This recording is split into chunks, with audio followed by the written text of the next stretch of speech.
ഇങ്ങനെ ഒരു case report ചെയ്ത സമയത്ത് തന്നെ. അപ്പോൾ ഇത് നമ്മൾ രണ്ടാമതാണ്.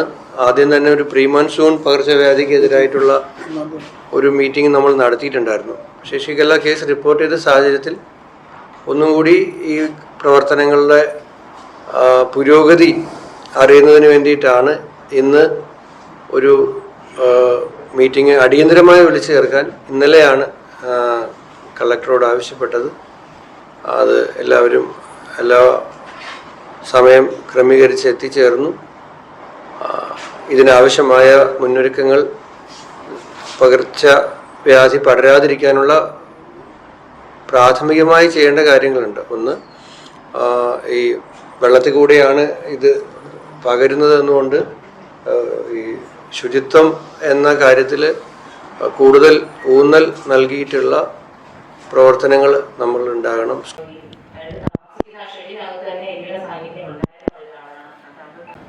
ADD ഡയറിയൽ ഡിസീസ് ആണ്. 1970 കേസ് OP ആയിട്ട് ഫിറ്റ് ചെയ്തു. IP ആയിട്ട് 37 കേസ് വന്നിട്ടുണ്ട്. കുന്നന്താനം ഏരിയയിൽ ഒരു ബാർബർ ഷോപ്പിൽ ജോലി ചെയ്യുന്ന ആളായിരുന്നു. അതിന്റെ മുകളിൽ തന്നെ താമസിക്കുന്ന ഒരു വ്യക്തിയായിരുന്നു. ആൾക്കാണ് സ്ക്രപ്റ്റേജസ് ചെള്ളു വരിക്കും വന്നിട്ടുണ്ടായിരുന്നു. ആ കേസാണ്. പക്ഷെ അതിനകത്ത് നമ്മൾ ഈ പാനൽ ചെയ്യുമ്പോൾ നിഫായും അതെല്ലാം എക്സ്ക്ലൂഡ് ചെയ്തിട്ടുണ്ട്. അപ്പൊ അങ്ങനത്തെയുള്ള പേഷ്യൻസിനെല്ലാം സർവൈലൻസ് ചെയ്യുന്നതാണ് ES എന്ന് പറഞ്ഞ് വന്നത്. നാട്ടിൽ ഇപ്പോൾ ഷിഗല്ല ഒരു കേസാണ് റിപ്പോർട്ട് ചെയ്തിട്ടുള്ളത്. കുറേ ലക്ഷണങ്ങളുള്ള കേസുണ്ട് എന്നാണ് പറയപ്പെടുന്നത്. നമുക്ക് അതിലെല്ലാം അപ്പുറം നമ്മൾ കാണുന്ന ഒരു പ്രശ്നം, നന്നായി പനി വ്യാപകമാകും. കേന്ദ്ര മണ്ഡലക്കാണ് പൊക്കാത്തോട്ടിലും തെക്ക് തോട്ടിലുമാണ് വ്യാപകമായ ആളുകൾ എല്ലാ വീട്ടിലും പനി ബാധിച്ച ആളുകളാണ്. ഇവിടെ DMO പറഞ്ഞ ഒരു സാധ്യതകളെ പറ്റി നോക്കുകയാണെങ്കിൽ ഏതൊരാൾക്കും ഈ ഷിഗല്ല പോലുള്ള രോഗം വളരാൻ സാധിക്കും.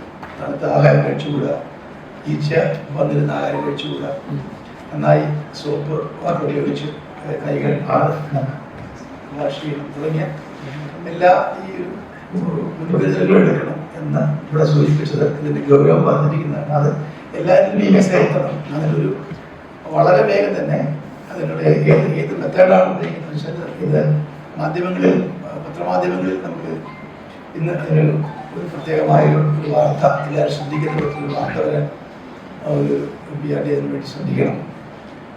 എല്ലാ ജനപ്രതിനിധികളും താഴേറ്റം വരെ എല്ലാ ജനപ്രതിനിധികളും പഞ്ചായത്ത് എല്ലാവരും ഇതുമായി ബന്ധപ്പെട്ട് ഒബ്സർവ് ചെയ്യണം. ആളുകൾ ദിവസം ഒരു പക്ഷേ വേണമെങ്കിൽ നമുക്ക് മുൻകരുതലിന് വേണ്ടിയുള്ള ഒരു ദിവസമാക്കി മാറ്റിവെക്കാം.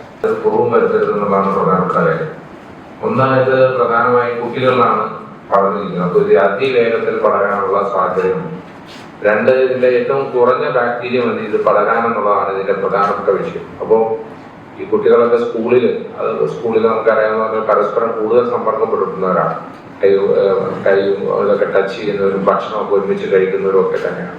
അപ്പൊ അങ്ങനെ ഉള്ളതുകൊണ്ട് തന്നെ ആ കാര്യത്തിലൊരു കൃത്യമായ അവയർനെസ് ജില്ലാ ഭരണകൂടവും നമുക്ക് ഹെൽത്ത് ഡിപ്പാർട്ട്മെന്റ് ചേർന്ന് നടത്തേണ്ടതാണ്. രണ്ടാമത്തെ കാര്യം, ഈ വാട്ടർ ക്ലോറിനേഷൻ, അത് അഴിക്കാട് ഉന്നതിയിൽ തന്നെ ഇതിന് മുമ്പായി തന്നെ വാട്ടർ ക്ലോറിനേഷൻ നടത്തിയിരുന്നു.